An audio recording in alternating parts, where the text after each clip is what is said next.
welcome to Generac Service Training. In this video, we're going to talk about what to do when your generator won't start. The biggest thing to understand is that there are three basic required elements to make an engine run. First, you must have proper fuel-air mixture, and it's a requirement. Two, you must have a good spark, and it must occur at the proper time. And three, compression is absolutely necessary.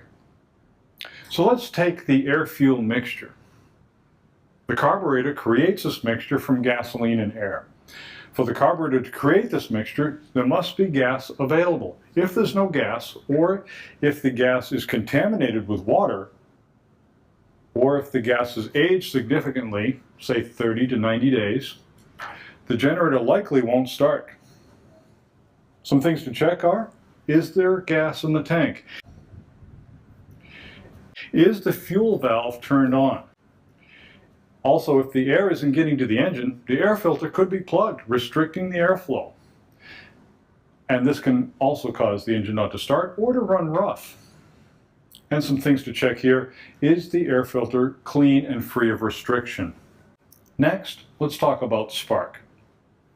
In order for the fuel-air mixture to ignite inside the engine, spark must occur at the proper time. For spark to occur, the engine must be rotating or turning over. And some things to check here are, do you see a spark? Is it a blue spark? Is it a good spark?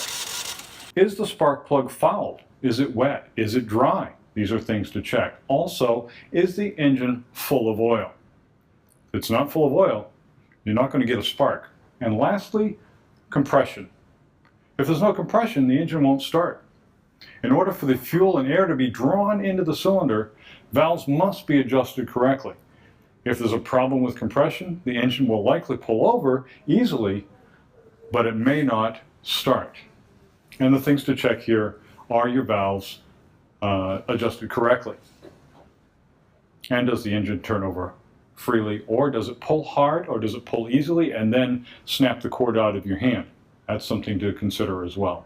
With these checks, you'll know where the problem lies, and with a simple repair or adjustment, you'll have your lights on in no time. Thank you for watching, and remember, at Generac Service Training, we believe knowledge is power.